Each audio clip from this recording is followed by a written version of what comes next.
Okay, so today we're going to be talking about the data center crisis that everyone seems to be worried about. It seems like governments all around the world are data center maxing the neighborhoods like never before. There's a whole host of reasons why people don't want data centers in their neighborhoods. I think it's pretty obvious, but one reason in particular is noise pollution. This video was recorded about a quarter mile from a data center, and I think you'll be pretty shocked. Listen to this.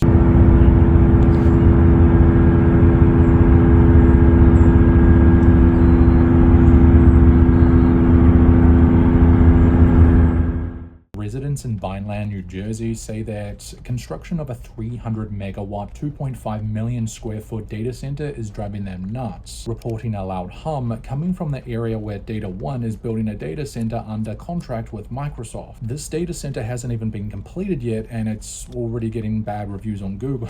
We were never asked about these data centers. I didn't know about until my electric bill tripled. It was never even brought up at the mayor's city council meetings in our city. It's not just the noise during the day, it's at night too, and artificial light pretty much blankets nearby areas like a giant nightlight that nobody asked for. Look at this. I live in a suburb of Columbus in Ohio. For reference, it's 11 p.m. The sun went down 5 hours ago. It looks fully bright out, and like I get that there's streetlights, but that is all from the data centers. That's light pollution from the data centers. Like, this is me on my way home from work at 11 p.m. It looks like the sun is up. This is awful. This data center in Virginia blew my mind. Look how close they've built it to the existing neighborhood. I mean, imagine going outside in the morning to drink a coffee and looking up at this monstrosity humming back at you. This data center is owned by Microsoft, and at its closest is about 100 feet or less from the nearest house, which is absolutely insane. I mean, does this not look like the beginning of a dystopian movie where everything goes wrong? Also, what do these mega structures do to house values? Austin Newsome has an unexpected new hobby. What's the highest you've gotten? Probably about 120. Using a decibel reader to record the noise level of the trucks that now constantly move in and out of the data center construction site across from his Louisa County home. Trying to get as much data as I can to show, the county what they say is everything is acceptable versus what it really is. Since construction began across the street roughly 1 year ago, Newsome says his family's life has been turned upside down. So this is just constant? Yeah, all day, every day. And you can just see the haze of the dust floating through the air, and it never stops. And the noise that comes out of this place 24 hours at nighttime is just a loud pitch humming, buzzing noise all the time. Newsome shared this video with us that he said he captured April 24th at 3 a.m.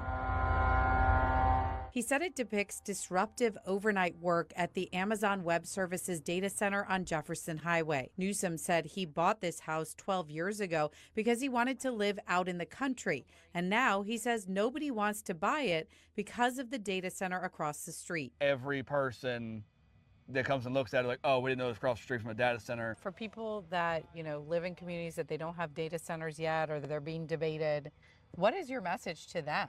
Fight it. Fight it very hard.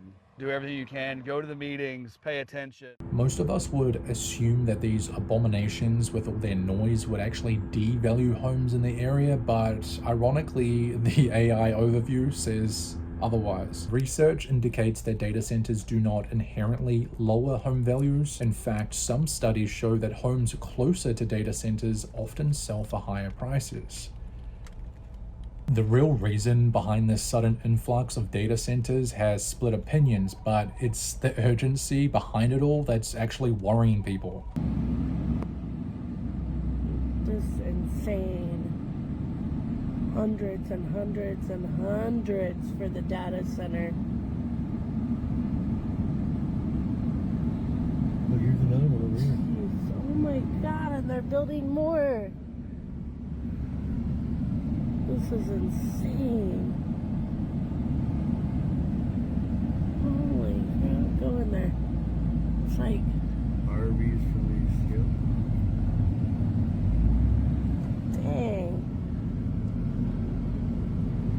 This is insane. It's massive.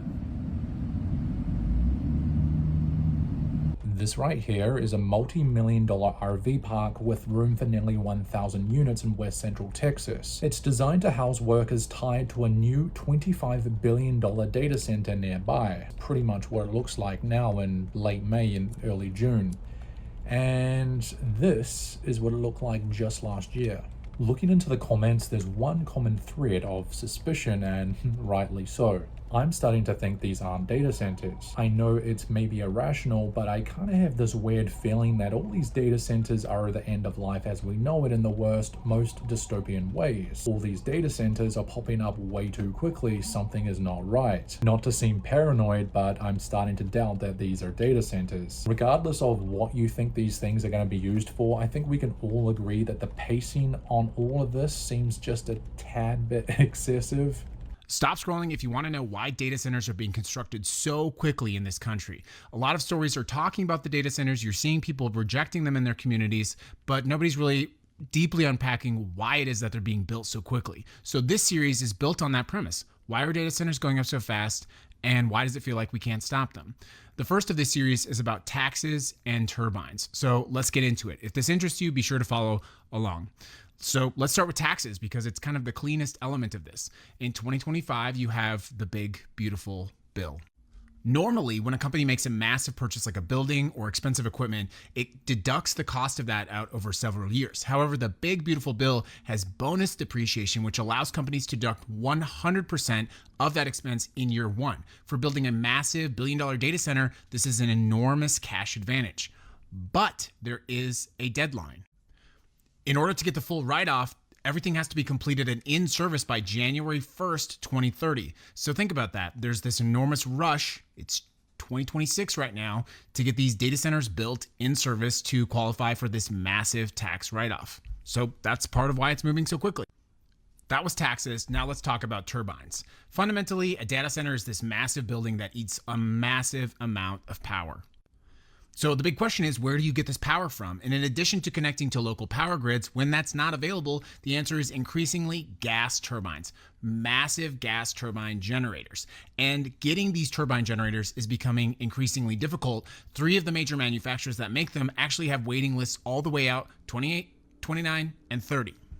One developer purportedly paid $25 million, not for the turbine, but to get a spot to buy the turbine on a waiting list.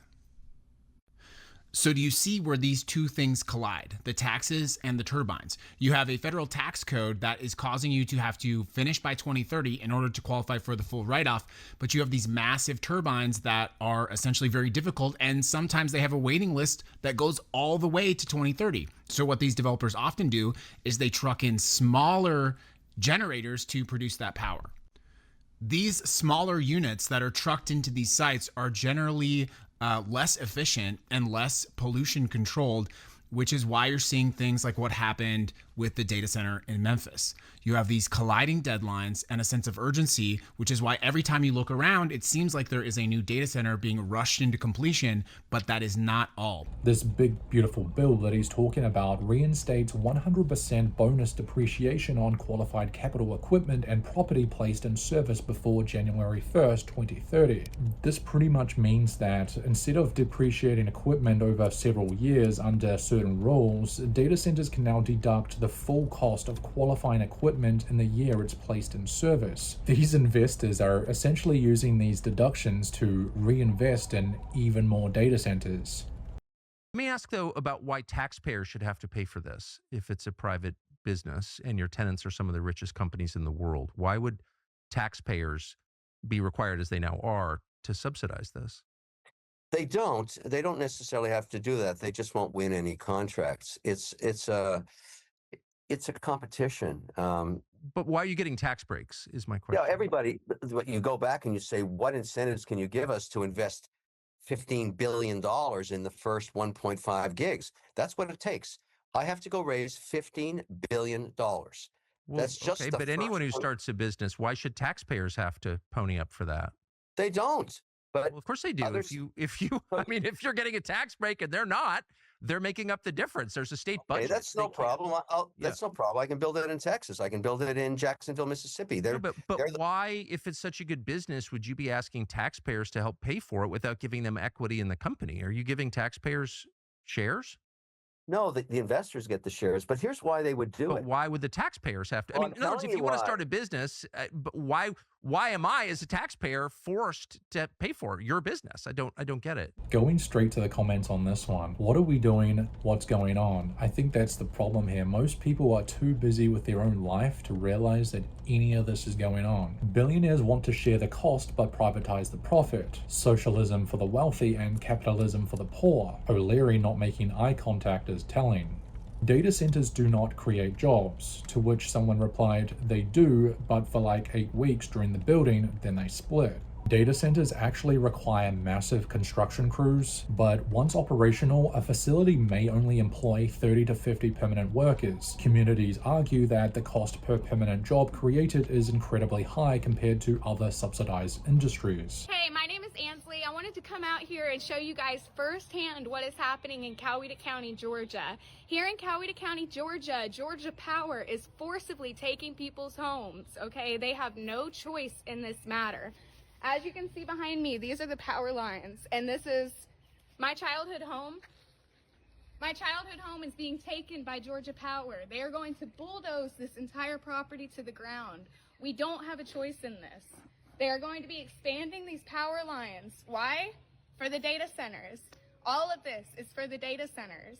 And you may think this might not affect you personally, but what happens when they come for your house next? This is another thing most people are unaware of. In fact, eminent domain, often called compulsory acquisition, exists in almost every country. This right here is the project Ansley was just talking about. The red represents the project sale site, while the tiny little white dots represent existing residential homes. And as you can probably already tell, they're planning on building this thing right in the middle of an existing neighborhood. The overall proposed project sales site in Coweta County's community could fill nearby Truist Park about 53 times. So about 53 of these. There is no definitive public directory of data centers, no official map, no single regulator to ask, or government agency to FOIA. So, it's been really tricky to kind of get these records because the companies don't want to disclose all of that information. By tricky, we mean redacted records and requests denied on the grounds of trade secrets. It turns out there is one thing that most data centers need: backup generators, in case the grid fails.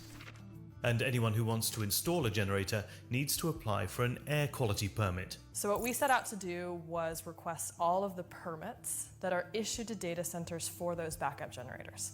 That meant filing public record requests for air permits in every state.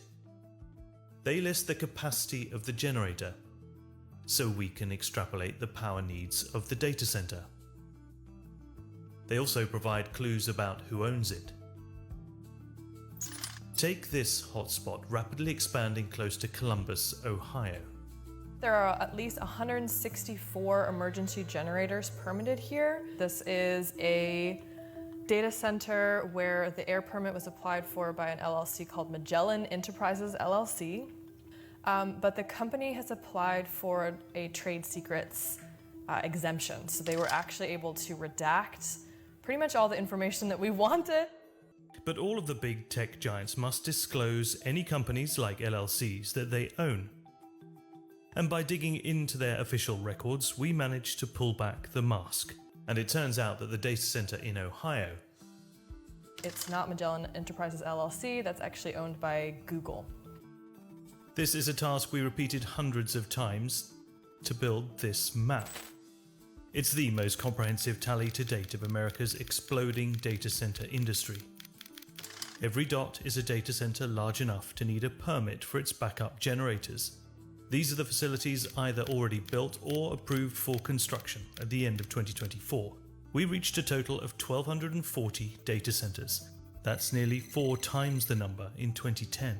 The fact that they are being so secretive and are gunning not to be regulated tells you everything you need to know. Who here dislikes data centers? Globally, there are at least 500 massive hyperscale data centers planned or under active construction, driving a historic infrastructure boom. But don't worry guys, because if you can overlook the vast dystopian buildings encroaching on people's backyards, if you can get past the impending nausea and sleep disturbances families are bound to suffer from, if you can excuse government's poor behavior for taking people's property out from underneath their feet, if you can forgive the billionaire investors for making huge long-term profits while simultaneously devaluing your home, then this whole data center movement doesn't actually seem that bad at all.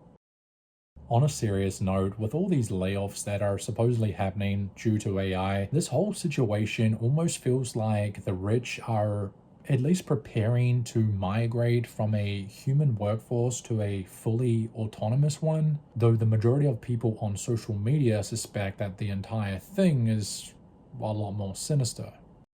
A data center the size of a US city just got approved in Utah. 40,000 acres, about 62 square miles, 3 times bigger than Manhattan, bigger than all of Disney World, about the size of Washington, D.C. And to understand how insane this is, one of the biggest known data centers currently in America is only around 2,000 acres. So this new one would be 23 times that. This is a private digital metropolis.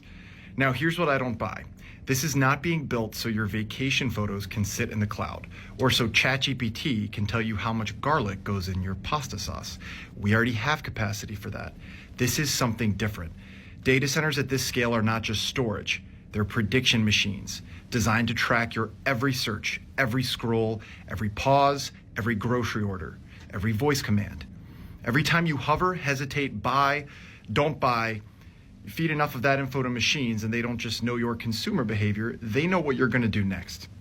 If a company knows the exact moment you're vulnerable, they know the exact moment to hit you with the product, the price, the notification, the video, the ad.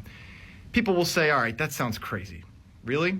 Years ago, people said it sounded crazy that an intelligence agency could collect communications data at massive scale. Then the documents came out. It was not fiction. It was the NSA's standard operating procedure. That was step 1, collect the signals. This looks like step 2, build machines big enough to read and analyze every digital signal known to man. And it's not good. The law is not caught up to this. At this scale, the question should not be whether you agreed to this data collection by downloading an app. The question should be whether these systems should be able to have access to all of your digital behavior all of the time, and then to sell access to it to the highest bidder. Maybe I'm wrong. Maybe a 62 square mile computer campus really is about faster emails and better ChatGPT answers. But ask yourself this, why would they need a city-sized machine to do the things they can already do? There's a lot of money in surveilling every single thing you do every minute of the day using AI. I'm just afraid of what comes next.